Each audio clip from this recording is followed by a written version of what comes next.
Coming up on 5 Minute News.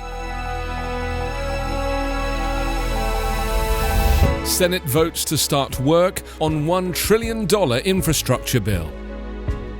FDA allows automatic generic swap for brand name insulin. And pandemic takes toll on athletes' mental health at Tokyo Games. It's Thursday, July 29.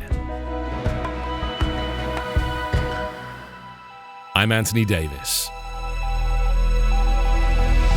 The US Senate voted on Wednesday night to begin work on a nearly $1 trillion national infrastructure plan after President Joe Biden and a bipartisan group of senators reached agreement on major provisions of the package that is a key part of his presidential agenda.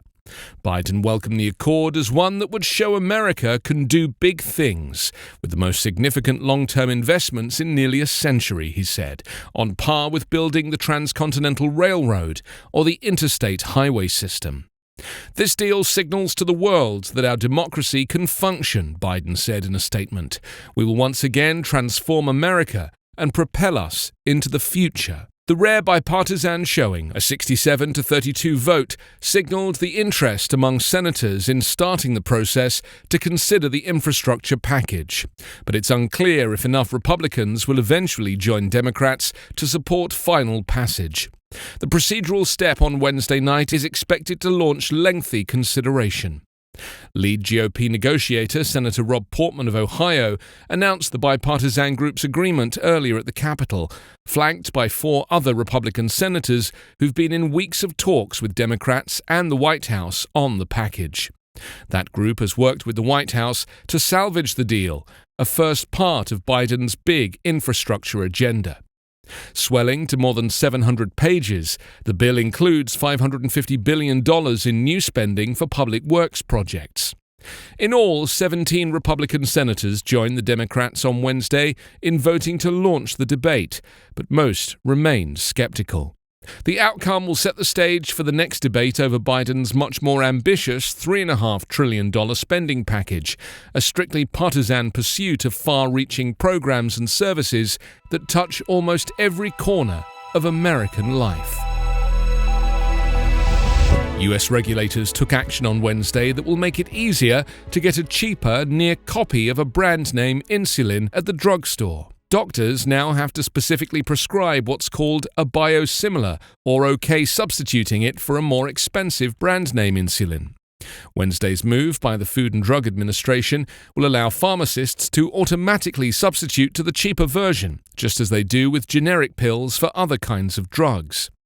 It's the FDA's first approval of an interchangeable biosimilar, a near copy of an injected biologic medicine that's manufactured inside living cells.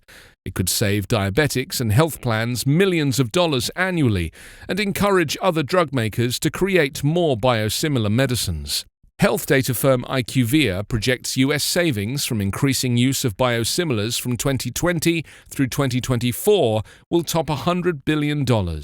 Red tape, lengthy patents, and pushback from brand-name drug makers have limited US sales of biosimilars to far below levels in Europe.